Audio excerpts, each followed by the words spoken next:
Hello बच्चों, चलिए प्रश्न को पढ़ते हैं और समझते हैं। आंकड़ों के लिए माध्य व प्रसरण ज्ञात कीजिए। और हमें कुछ आंकड़े दिए गए हैं जैसे 6, 7, 10, 12, 13, 4, 8, 12 और हमें इसका माध्य और प्रसरण ज्ञात करना है। प्रश्न को हल करने से पहले हम प्रश्न के लिए मुख्य अवधारणा लिख लेते हैं। तो इस प्रश्न के लिए मुख्य अवधारणा जिसकी सहायता से हम इस प्रश्न को हल करेंगे। मुख्य अवधारणा में हम सबसे पहले माध्य ज्ञात करने का सूत्र लिखेंगे, क्योंकि हमें हमसे माध्य पूछा गया है। तो माध्य ज्ञात करने का सूत्र क्या होता है वो देखिए। माध्य, जिसे हम एक्स बार से व्यक्त करेंगे, तो माध्य बराबर होगा प्रेक्षणों का योग या फिर आंकड़ों का योग। जैसा प्रश्न में कहा गया है लिख सकते हैं आप आंकड़ों आंकड़ों का योग। और बटे में क्या आता है, आंकड़ों की संख्या। तो यहाँ पर लिख सकते हैं आप आंकड़ों की संख्या। तो यह सूत्र बन गया हमारा माध्य ज्ञात करने का, याद रह जाएगा। उसके बाद एक और बात हमसे पूछी गई है, तो वो भी मैं यहाँ लिख देता हूँ। देखिए दूसरी बात क्या है, हमसे प्रसरण ज्ञात करने का के लिए कहा गया है, तो प्रसरण का सूत्र भी हमें याद होना चाहिए। यहाँ से लिख देता हूँ मैं प्रसरण। प्रसरण को हम सिग्मा स्क्वायर से व्यक्त करते हैं। और प्रसरण का सूत्र हम यहाँ पर लिखेंगे 1/n। एन मतलब प्रेक्षणों की संख्या है बच्चों, ठीक है। और यहाँ पर होगा समेसन समेसन आई बराबर 1 से n तक। और ये हो जाएगा एक्स आई माइनस एक्स बार और इसकी घातांक 2 हो जाएगी। तो इस सूत्र की सहायता से हम इसका प्रसरण ज्ञात कर सकते हैं।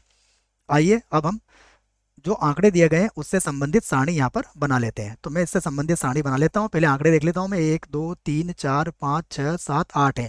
तो देखिए लाइन गिन लेते हैं हम, 1, 2, 3, 4, 5, 6, 7, 8। तो लाइन तो बच्चों यहाँ पर आज आ सकती है। यहाँ से गिन लेता हूँ 1, 2, 3, 4, 5, 6, 7, 8।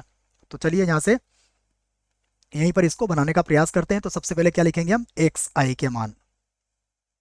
एक्स आई के मान क्या क्या है देखिए, ये मान है हमारे पास 6, उसके बाद है 7, उसके बाद है 10, 10 के बाद होगा 12, 12 के बाद है 13, 13 के बाद है 4। तो बच्चों यहाँ पर तो हम इसको नहीं बना पाएंगे क्योंकि जगह बिल्कुल नहीं है हमारे पास। तो हम क्या करते हैं, इसको यहाँ से बना लेते हैं। आइए इसको इस प्रकार बनाते हैं। यहाँ से लिखूंगा मैं एक्स आई के मान। देखिए मान क्या क्या थे मेरे पास मान है 6, 6 के बाद है 7, 7 के बाद है 10, 10 के बाद है 12, 12 के बाद है 13, 13 के बाद है 4, 4 के बाद है 8 और 8 के बाद है 12। ये मैंने सभी मानों को यहाँ लिख लिया है। तो सबसे पहले तो मैं इन सबको जोड़ लूंगा जिससे कि मेरा माध्य ज्ञात हो जाए। तो इनको जोड़ने पर देखिए कितना आ जाएगा, ये आ जाएगा 72। ये मैंने इनको जोड़ लिया है। तो ये मेरा एक्स आई का मान हो गया। अब हम यहाँ पर क्या करेंगे, जो सूत्र बनाएंगे उसमें हमें चाहिए एक्स आई माइनस एक्स बार का मान। तो एक्स आई माइनस एक्स बार का मान ज्ञात करने से पहले हमें क्या ज्ञात करना पड़ेगा, इसका माध्य ज्ञात करना पड़ेगा। तो मैं लिख देता हूँ यहाँ पर माध्य बराबर माध्य, जिसको हमने कहा है एक्स बार बराबर क्या होगा, प्रेक्षणों का योग। तो प्रेक्षणों का योग कितना आया हमारा, प्रेक्षणों का योग है 72। और बटे में प्रेक्षणों की संख्या कितनी है, प्रेक्षणों की संख्या है 8। तो ये आ गया हमारे पास 9। तो एक उत्तर तो हमारा आ चुका है जैसा कि प्रश्न में पूछा गया था। अब एक्स बार का मान आ गया है, तो इससे संबंधित अब हम सारणी को तैयार कर लेते हैं। तो एक्स आई में से एक्स बार को हम घटाएंगे, अर्थात 9 को घटाएंगे।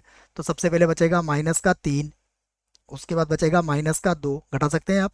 उसके बाद प्लस का 1 बचेगा, क्योंकि 10 में से आप किसे घटाएंगे, 9 को। तो ये 1 बच जाएगा। 1 के बाद यहाँ आ जाएगा 3, 3 के बाद 4, 4 के बाद अब माइनस में आ जाएगा तो माइनस का 5, उसके बाद माइनस का 1 और फिर हो जाएगा प्लस का 3। अब हमें क्या चाहिए, इसका वर्ग चाहिए। तो यहाँ पर फिर से हम एक नया स्तंभ बना लेंगे, एक्स आई माइनस एक्स बार।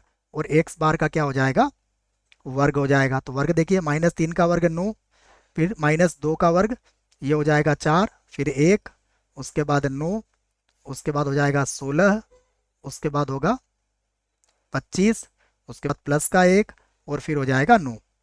अब हम इसे जोड़ लेते हैं क्योंकि इसी को हमें सूत्र में प्रयोग में लेके आना है। तो इसे जोड़ने पर ये आ जाएगा 74।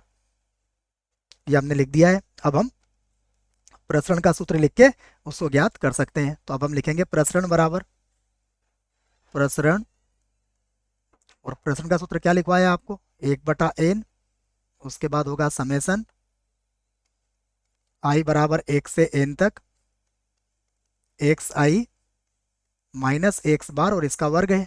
तो यहाँ पर देखें तो 1/n का मान कितना है हमारे पास, n का मान है 8, तो ये लिख देंगे हम 8, और गुणा इसको जोड़ने पर कितना आया, इसको जोड़ने पर आया है 74।